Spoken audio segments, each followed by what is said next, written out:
Giovanni Cacheta, de Belo Horizonte, que fará a palestra A Procura de Deus, Imanência e Transcendência. Uma salva de palmas.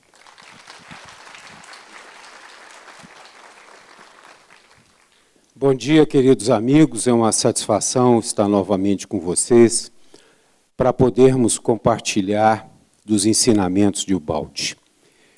A tarefa que ficou sob minha responsabilidade, é um capítulo dos mais interessantes dentro de um livro de grande significação, que é Deus e o Universo.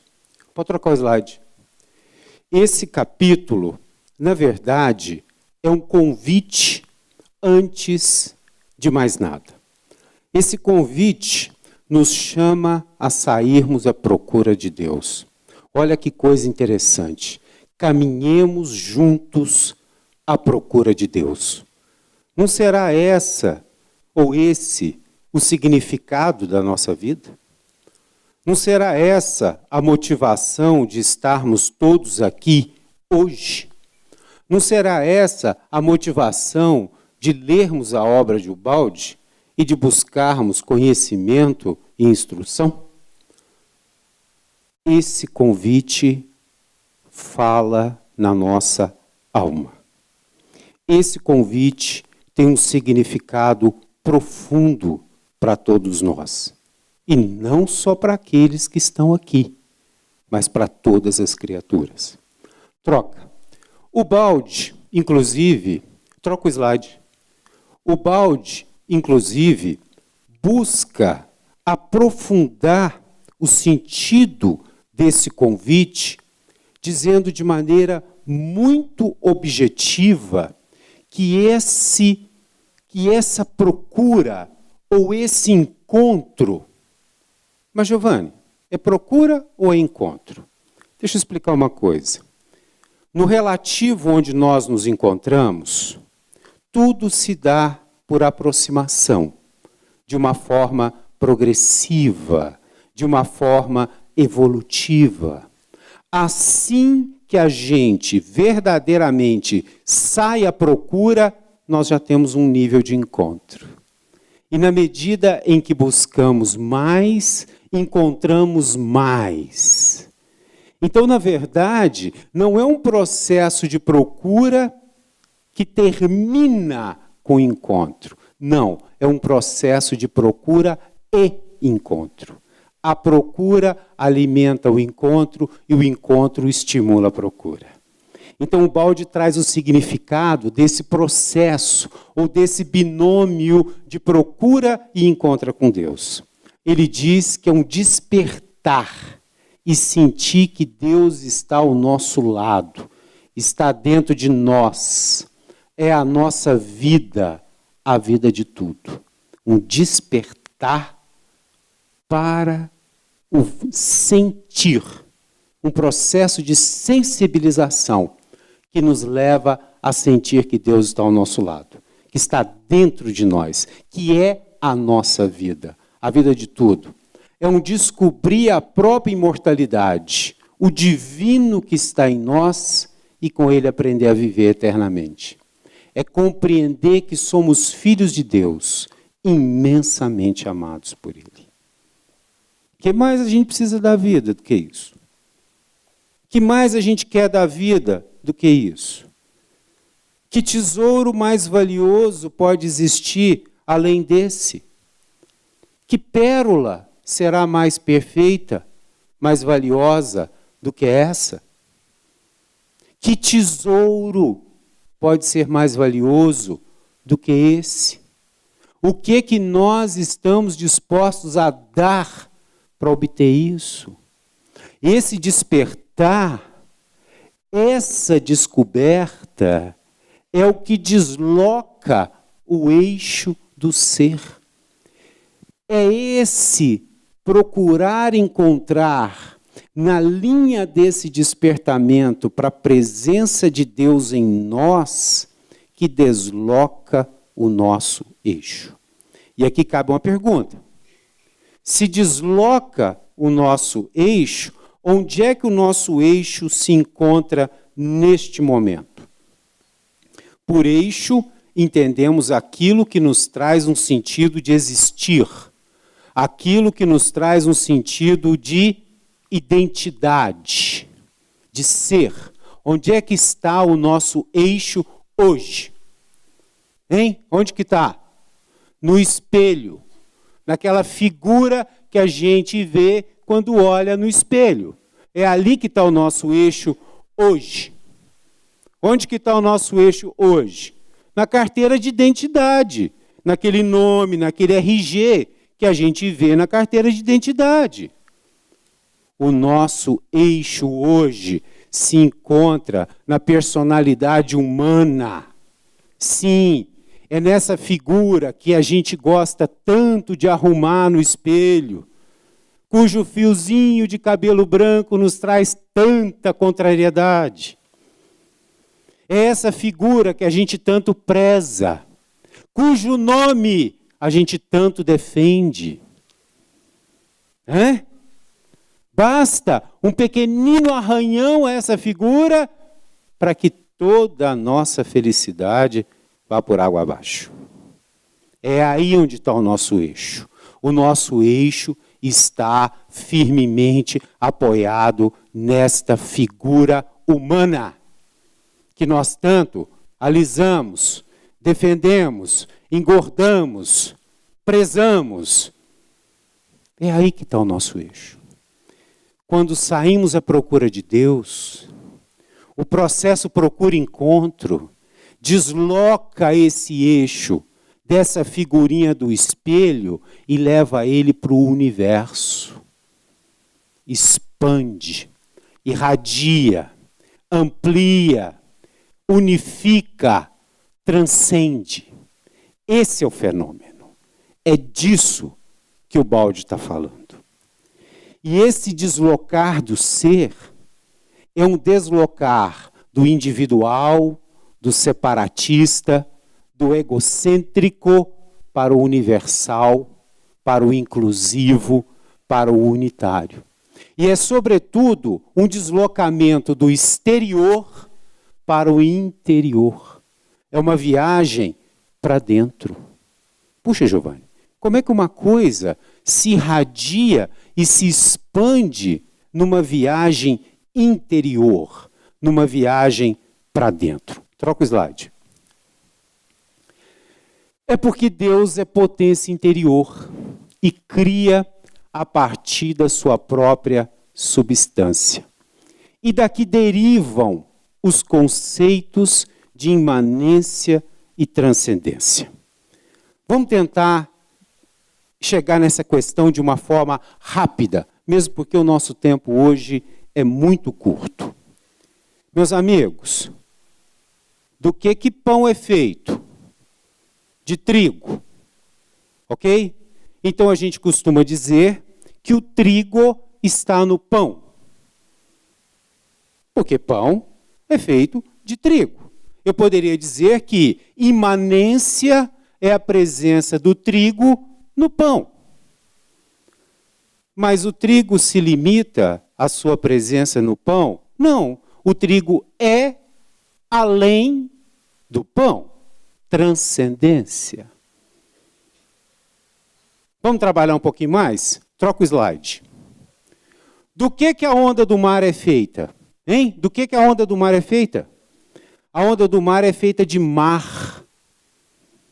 O mar está na onda, imanência. Mas o mar se limita à onda? Para ser mar tem que ter onda? Tem mar que não tem onda. Transcendência. Meus amigos, quando a gente afirma que Deus cria a partir da sua própria substância, é porque nós não podemos pensar em nada além de Deus nessa criação, porque essa coisa além de Deus seria algo a disputar com Deus, o próprio ser. Então Deus não seria mais Deus. Nós teríamos Deus e essa outra coisa que ele pegou para nos criar. Não tem sentido. Não tem sentido. O mar está na onda, assim como Deus está em nós. A onda está para o mar, assim como nós estamos para Deus.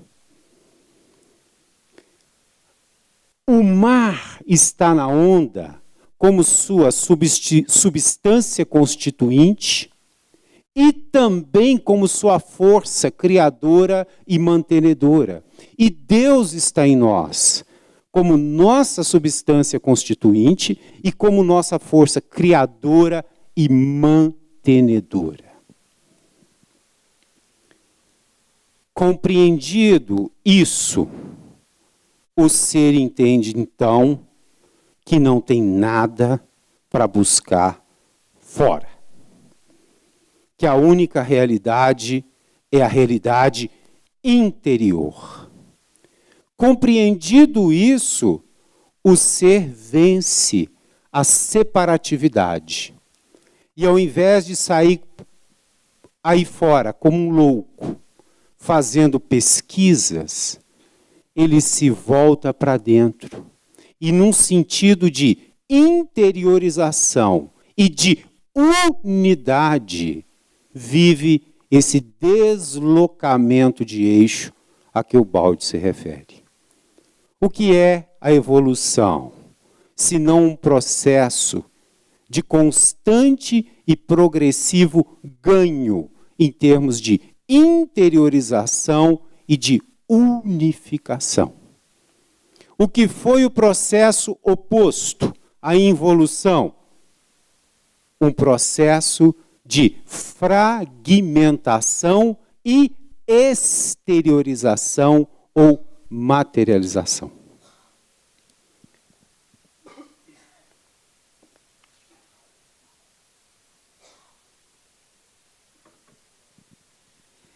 Nós somos em Deus como a onda é no mar. Nós existimos, nos movemos em Deus como a onda existe e se move no mar. A propósito, é bom que a gente compreenda que aquela linda figura que a gente vê no espelho, aquele belíssimo nome que a gente vê na carteira de identidade, e que a gente gostaria de ver também estampado na nossa porta, de preferência com a letrinha doutor na frente, ok? Sabe aquele nome e aquela fotinha lá no Facebook, que a gente fica louquinho para ganhar um like, e quando não tem o like, o dia está perdido? Sabe? Essa coisa que é o eixo nosso hoje, não existe. Isso é, na melhor das hipóteses, uma ilusão, fruto de um processo de contração da consciência a que o nosso querido Eduardo se referiu minutos atrás. Essa coisa não tem existência por si. Não há vida nisso. Não há substância nisso. Esse troço ao qual nós estamos tão agarrados, e se fosse só agarrado, estava bom. A gente é perdidamente apaixonado por essa figurinha do espelho, por esse nomezinho da porta, por essa fotinha do Facebook. Esse eu separatista, ele, além de não ter vida em si, não ter substância em si, ele não é a expressão da nossa identidade. Porque a nossa identidade só se expressa de maneira unitária. Mas, Giovanni, como é que fica o rapaz lá do espelho, o nome na porta? Uai, Giovanni, estragou tudo, pô. Estou gastando uma fortuna num tratamento para autoestima. E eu venho cá e escuto isso de você? Vamos embora daqui. Eu posso responder essa pergunta assim. O dia que você descobriu que isso aqui é apenas uma camisa, e não é você, o que aconteceu com a camisa? Continua no armário. Ora no armário, ora sendo usado. Mudou alguma coisa? Mudou a sua compreensão. Mudou seu entendimento. Agora a camisa não é parte mais do seu eixo quando você diz eu. Porque para quem compreendeu que a camisa não faz parte da sua identidade, quando ele diz eu, ele não inclui mais a camisa, né? A camisa fica lá no cabide, né? Ou dentro da máquina de lavar. Ou sendo usada. Vamos combinar isso? É a mesma coisa que acontece com a figura do espelho. É a mesma coisa que acontece com a nossa humanidade. Nós superamos essa humanidade. Nós transcendemos essa humanidade em função de um sentido de existir, em função de um sentido de ser, de identidade, que não é mais separatista, que não é mais centrado em si mesmo, mas que se irradia e se encontra no tudo. É disso que o Paulo está falando. Troca o slide. O conhecimento de Deus é mais um deixar... Alguém falou meu nome? Não, né? O conhecimento de Deus é mais um deixar-se levar do que uma laboriosa pesquisa. Quanto tempo falta? Obrigado. Essa advertência é feita por Ubaldi, não no livro Deus e o Universo. Essa é uma citação que nós estamos trazendo aqui da ascese mística. Todas as demais são de Deus e o Universo. Mas nós estamos trazendo essa citação da ascese mística porque ela é muito importante. Vamos meditar um pouquinho sobre isso. O conhecimento de Deus é mais um deixar-se levar do que uma laboriosa pesquisa. Essa advertência faz muito sentido no contexto do que nós estamos falando, porque ela nos leva a uma compreensão mais ampla do significado de transcender a nossa personalidade, transcender ao individualismo, transcender a separatividade. Troca o slide. A separatividade nos leva a conceber tudo fora de nós e nos torna medida e centro de todas as coisas. Então, essa louca ilusão me faz conceber a mim como centro e medida de tudo. E a primeira coisa que eu faço é, cá estou eu e lá está o universo. Cá estou eu e lá está Deus, para o qual eu me encaminho. Olha que loucura a separatividade nos impõe. De partida, ela estabelece uma relação sujeito-objeto que é impensável, inadmissível, inconcebível no universo uno. Como é que eu posso sair à procura de algo fora de mim, quando o que eu busco está em mim como minha essência? Não tem sentido. Segundo, estamos à procura de um Deus criado à nossa imagem e semelhança. Quando nos agarramos a essa paixão louca pelo cara do espelho, pelo nome na porta, essa loucura, esse desatino, nos faz conceber um Deus à nossa imagem e semelhança. E o que é pior? Um Deus pronto a nos servir e a defender essa imagem, esse nome, essa individualidade. E aí nós passamos a praticar o me dê para que eu creia.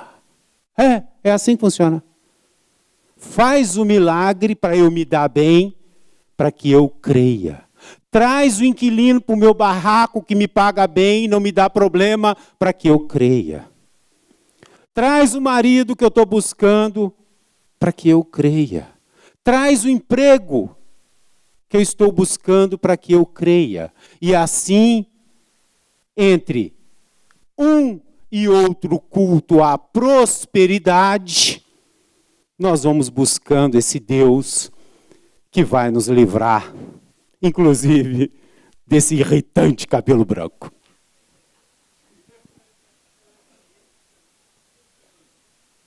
É assim que funciona. Me dê para que eu creia. E a relação que se estabelece é uma relação de troca, que busca essencialmente o benefício individual. É o mesmo Deus para o qual a gente ora quando diz: Pai, minha mãe está doente, hospital tal, quarto 423. E o do 421, que se exploda. Cada filho reza para a própria mãe. Fala sério.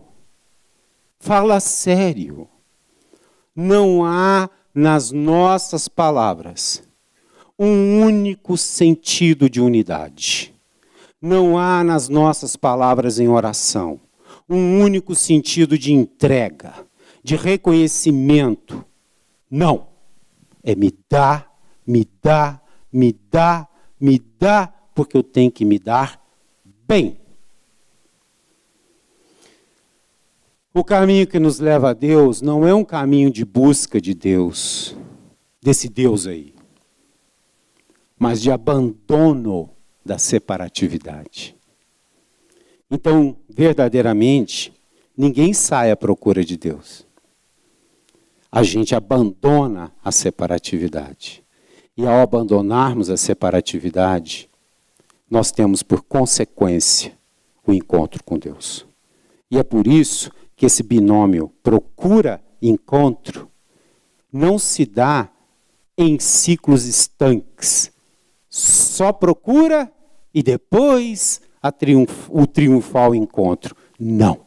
Ele se dá progressivamente.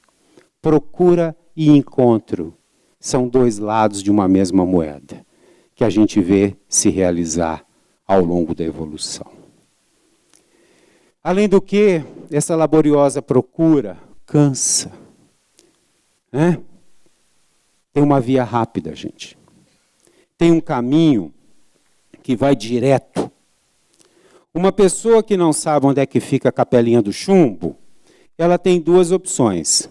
Ou sai por aí feito doido, procurando onde é que é a capelinha do chumbo, ou então ela vai lá na rodoviária e compra uma passagem para a capelinha do chumbo. Tem um ônibus. Ela entra no ônibus, deita e dorme. A hora que ela acordar, chegou. Via rápida. Via indolor. Via eficiente.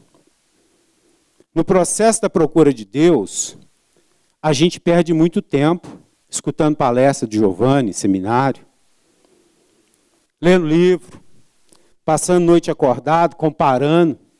O que é que o fulano falou, o que é que o Beltrano falou, o que é que o ciclano falou, compara tudo. Aí entra numa planilha do Excel, coloca lá 50 autores, cada autor é uma coluna daquela planilha. Aí vai lá e começa os assuntos, né?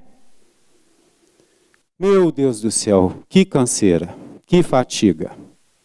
Santo Agostinho, muito me fatiguei procurando-te fora de mim, quando tu habitas em mim. Qual que é a via rápida? Que nos dispensa de tanta fadiga, de tanto esforço, de tanto trabalho, e que nos conduz de forma segura, direta, para onde verdadeiramente nos interessa chegar. Troca o slide. É o amor. Essa é a via rápida. Essa é a proposta do Cristo. O Cristo nos traz esse caminho. E antes que a gente possa entender o caminho proposto pelo Cristo e entender o que significa o caminho do amor, nós precisamos combinar uma coisa aqui. Tá? O Cristo usa a palavra amor. Mas o amor que ele se refere não tem nada a ver com gostar. Tá? Não tem nada a ver com emoções.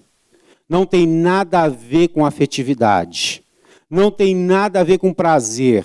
Não tem nada a ver com sexualidade. Melhor seria talvez que ele tivesse usado uma outra palavra. Mas se ele usasse uma outra palavra, talvez seria mais difícil ainda. O Balde faz essa reflexão. Meus amigos, amor, tal como Cristo ensinou, exemplificou e viveu. Amor, tal como Cristo nos apresenta, como a via rápida do nosso encontro com Deus, é uma energia que se irradia e se expande ao mesmo tempo em que ela agrega e unifica.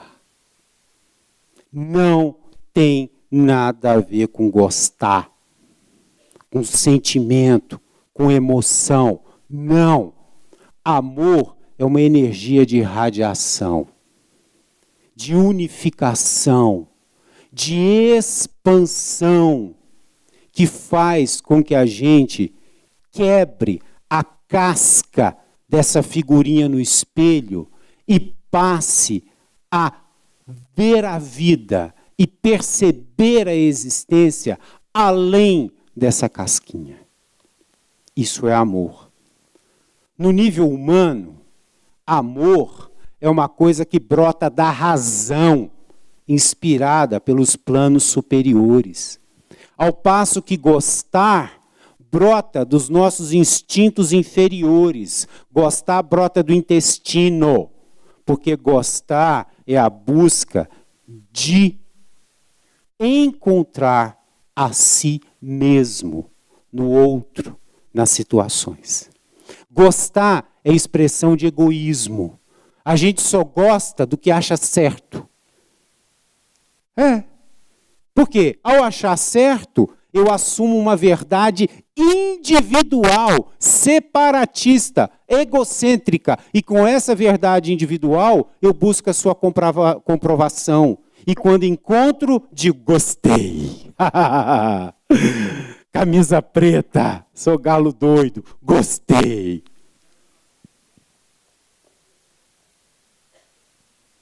Cristo não nos pediu para gostar dos nossos inimigos. Isso seria ridículo. Ele nos pediu para amar os nossos inimigos. O Cristo não deu expressões de gostar, de prazer, de culto à identidade. Pelo contrário, ele deu provas de unidade, de amor. É possível a gente amar quem a gente não gosta? Claro que é. Tanto quanto é possível amar quem a gente gosta. Porque amor brota da razão. Amor é ação. Amor é postura íntima. Amor é atitude. Amor não tem nada a ver com emoção. Tanto é verdade que a ação do amor muitas vezes se dá contrária aos nossos sentimentos, contrária às nossas emoções, contrária às nossas preferências. Então vamos parar de bobagem. Não precisa gostar de inimigo, não. Ficar abraçado com o inimigo, fazendo churrasco para inimigo, dando beijinho em inimigo. Isso é ridículo. Evangelho nenhum nunca propôs isso para ninguém. Isso seria algo doentio, para falar pouco. Amor não é ficar de beijinho e abracinho. Amor é esse sentido de unidade, onde eu quebro a casca da figurinha do espelho e vejo no meu semelhante um igual. E com ele me unifico, porque eu passo a perceber que eu e ele somos expressões da mesma coisa. Eu e ele somos ondas do mesmo mar. E passo a me conduzir na vida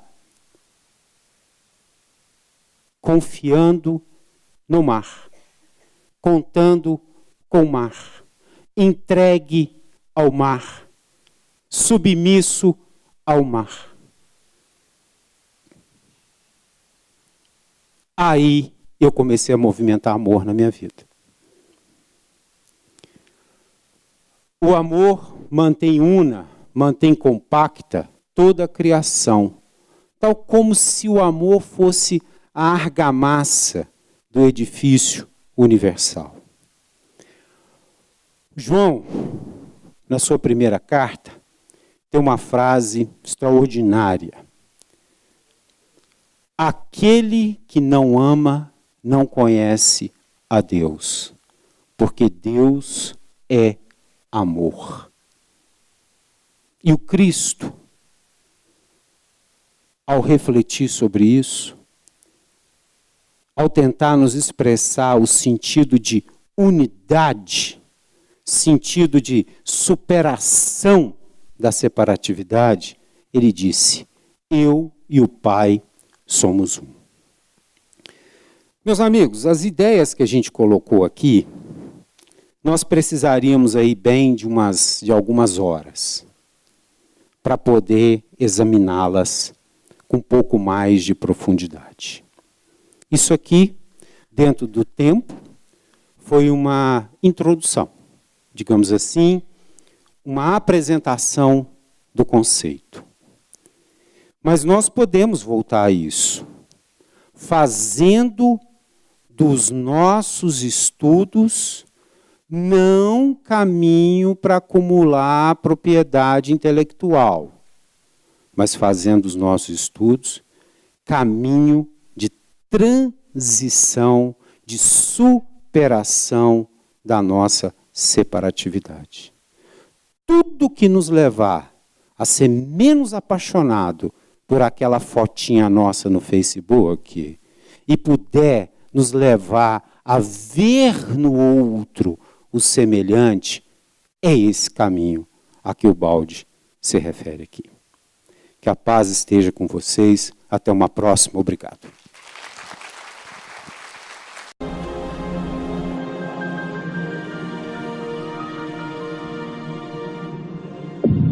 IBS, Instituto Brasileiro de Benemerência e Integração do Ser. www.ibis.org